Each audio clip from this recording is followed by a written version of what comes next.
اے محبوب علیہ السلام مسلمان مردوں کو حکم دے کہ اپنی نظروں کو جھکا کے رکھیں۔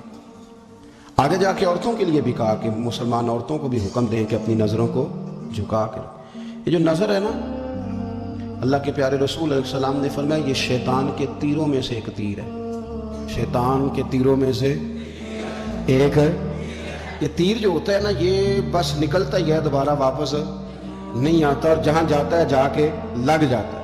یہ جو نظر ہے نا، نظر یہ گمراہ کر دیتی ہے۔ پہلے نظر بھٹکتی ہے، پھر ذہن بھٹکتا ہے۔ کہا نظریں جھکا کے رکھو، جھکا کے۔ کیا کرے؟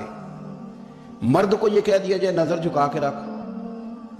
ہمارے ہاں تو بہت سارے لوگ ہیں جن کے اندر ایک لیڈر پایا جاتا ہے، انہیں تو گلی سے گزرنا، ادھر بھی دیکھنا ادھر بھی دیکھنا، سلوٹ کرنے، سلام کرنے، کی حال ہے، کیسے ہو، کدھر ہو، تو اندر ایک لیڈر ہے، تو لیڈر تو نظر جھکانے نہیں دیتا۔ ہم نے تو کمان کرنی ہے پورے علاقے کی۔ حکم یہ ہے کہ نظریں، ایک صحابی فرماتے ہیں کہ نبی پاک صلی اللہ تعالیٰ علیہ وسلم نے ہمیں رستوں میں بیٹھنے سے منع کیا، تو ہم نے عرض کی یا رسول اللہ صلی اللہ علیہ وسلم کئی دفعہ مجبوری ہے، گزارا نہیں ہوتا، رستوں میں بیٹھنا پڑتا ہے، تو حضور نے فرمایا پھر رستوں کا حق ادا کرو۔ یا رسول اللہ رستے کا حق کیا ہے؟ فرمایا ایک تو آنے جانے والے کو سلام کرو، اور دوسرا یہ کہ رستے سے تکلیف دہ چیز کو ہٹاؤ، اور پھر فرمایا کہ بھلائی کا حکم دو اور برائی سے منع کرو، اور پھر فرمایا کہ رستے کا حق ہے کہ رستے میں رہنا ہے تو نظریں جھکا کے رہو۔ پھر ایسا نہ ہو کہ ہر شخص پر آپ کی نظر پڑے، ہر شخص پر۔ رسول کریم صلی اللہ علیہ وسلم نے نظر کی حفاظت پر زور دیا، اور عورت کے لیے بھی یہ حکم ہے کہ وہ بھی نہ دیکھے غیر محرم کا چہرہ۔ اس کو بھی اگر شہوت کے ساتھ وہ دیکھے گی تو وہ بھی اتنی ہی مجرم ہے۔ عورت بڑی با پردہ ہے، بڑی با پردہ ہے، مثلا کس طرح کی با پردہ؟ کہتے برقع پہنتی ہے اور سویرے نکل جاتی ہے بازار، ہے ویسے با پردہ، آتی شام کو ہے۔ عورت کا با پردہ ہونے کا معنی یہ ہے کہ برقع پہنے اور جہاں مرضی جائے۔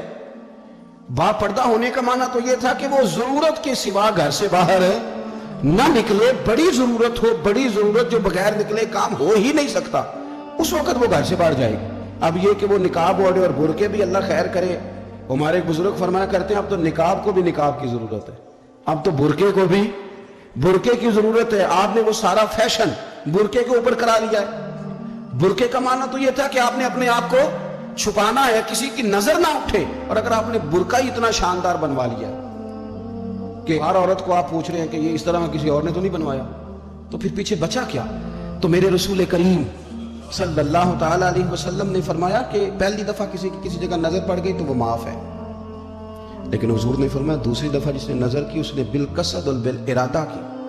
آپ کو بتاؤں، جن لوگوں کی نظریں ناپاک رہتی ہیں ان کا حافظہ کمزور ہو جاتا ہے، جن لوگوں کی نظریں ناپاک رہتی ہیں ان کی عبادت کی لذت چلی جاتی ہے، جن کی نظریں ناپاک رہتی ہیں وہ لوگ ذہنی طور پر اور قلبی طور پر تھوڑے تھوڑے پریشان رہنے لگ جاتے ہیں۔ جن لوگوں کی نظر ناپاک رہتی ہے ان کی کیفیت یہ ہوتی ہے کہ سب کچھ ہوتے ہوئے ان کا دل اچاٹ ہونے لگ جاتا ہے۔ نظر کی ناپاکی، چونکہ یہ وہ والا نشہ ہے جس سے کبھی بھی پیٹ نہیں بھرتا، ذہن نہیں بھرتا، تو بڑی سنجیدہ عمر تک بھی معاذ اللہ تعالیٰ یہ گناہ بندے کا پیچھا نہیں چھوڑتا۔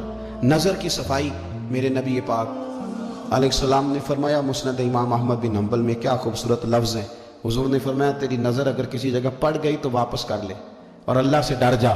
تو نے اللہ سے ڈر کے اس نظر کو واپس پھیر لیا، تیرا وہ واپس پھیرنا اللہ تیرے لیے عبادت بنا دے گا، اور عبادت بھی وہ جس کے اندر اللہ تجھے لذت عطا فرمائے گا۔ عبادت بن جائے گا، اور عبادت بھی وہ جس کے اندر اللہ تعالیٰ لذت پیدا کر دے گا، تجھے قرار نصیب ہوگا کہ میں نے عبادت کی ہے۔